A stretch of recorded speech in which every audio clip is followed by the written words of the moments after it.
Idaho murder suspect. Portrait of a psychotic narcissist. Psychopathic narcissist is what I suspect accused killer Bryan Kohberger has become. Bryan needs to feel smarter than others by grading female students harder, feeds his narcissistic mind in feeling superior. He argued with his professor, I believe, to prove his professor wrong and himself more intelligent.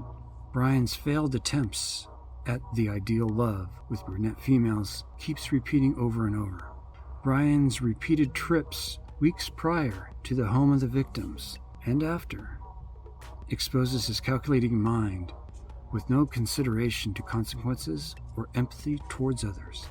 Bryan Kohberger may have been a narcissist prior who turned into a psychopathic narcissist.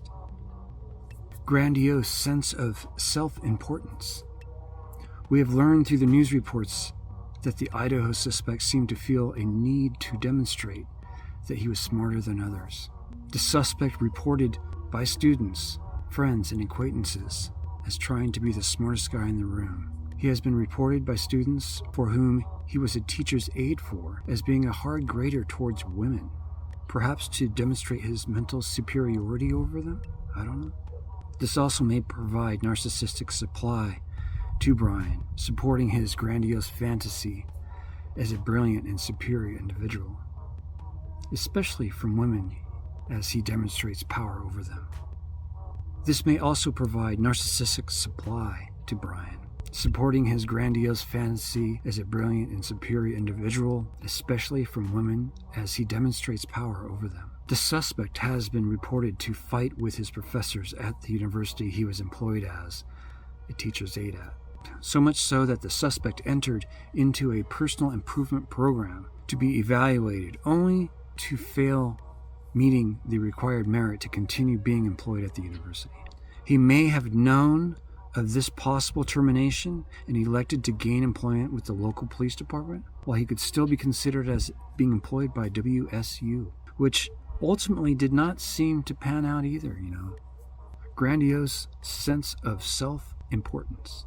In addition, he has also demonstrated a fixation on a certain woman as his love interest. In grade school, he pursued a brunette classmate relentlessly, which included writing love letters left in her locker, possibly his first failed attempt at love.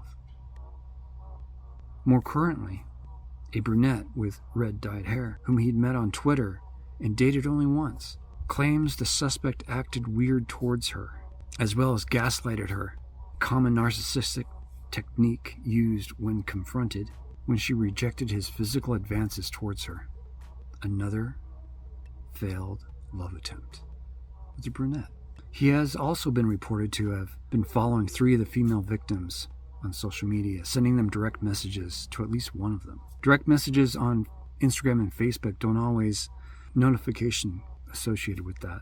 So these new messages coming from an unknown person would have been, unnotified to the recipients. But the suspect may have been triggered by the unimportant or ignored messages to these 3 females. May have triggered him. It's worth noting, too, that Xana was a brunette.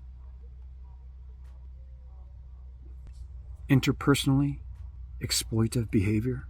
Forensic psychologist Dr. Catherine Ramsland spent years interviewing the BTK killer, digging into the psyche of a psychopath and serial killer. Courses she teaches: forensic psychology, psychological sleuthing, dangerous minds, and behavioral criminology. The suspect has received his bachelor's degree at DeSales University in Pennsylvania 2020 and completed his master's degree in 2022. The NewYorkPost.com reports, accused Idaho killer Bryan Kohberger was a brilliant student, DeSales professor claims. A former university professor of Bryan Kohberger said the accused killer was one of the best students ever, and that the then master's candidate was one of the only 2 students she was recommended to the PhD program. The suspect also studied under Catherine Ramsland, who was not confirmed as making the quote from the former professor that I stated earlier in the NewYorkPost.com. a belief they are special, unique, and can only be understood by special or high-status people or institutions. The suspect, having entered into a personal improvement program while working as a teacher's aide, may have triggered him to planning a crime to prove the incompetence of the professors that he was feuding with. This is heavy with my speculation here, but this certainly supports that he may have been thinking he was a special and superior to his professors by possibly pointing out the professors' thinking or teachings may have been wrong, causing them personal and professional embarrassment. Premeditated actions, planning, calculating mindset. I believe that the suspect's mobile phone data tracking helped to paint a picture of a narcissist becoming a psychotic narcissist. His mobile data maps a repeated path to the victim's residence over weeks and months. Beginning around the time the suspect started to have conflicts with his professors at work, he also started to stalk the homes of the victims. He may have been creeping around at first and believing his behavior to be harmless, but after his work problems began to unfold, his stalking these 3 females on social media and in real life may have turned for the worse as a criminal opportunity to get his personal revenge on the women who had countlessly rejected him and the professors at the university he worked for. Willing to execute a planned crime with no remorse and or thoughts of consequences and a lack of empathy. Leaving this survival knife cover behind with his DNA on the button may have been deliberate. The suspect may have wanted to get caught with this crime to prove to the university professors they were flawed in their thinkings, teachings, if they could not figure out their own TA was a murderer. Leaving the knife cover or sheath deliberately or not, he planned a crime with a total lack of empathy to the families and victims. Little to no regard with any consequences faced, because he thought he was smarter than everyone else and that the law enforcement would never catch him. If they did catch him, it would prove even more his point at being smarter than everyone, as his professors would appear to be flawed or incompetent. He wins either way. The suspect is provided his psychopathic narcissism supply while housed in jail, with women sending him love letters and admiration letters, which is, already happening. A glut of media attention as he is fed food and taken care of in seclusion behind bars, all to his delight.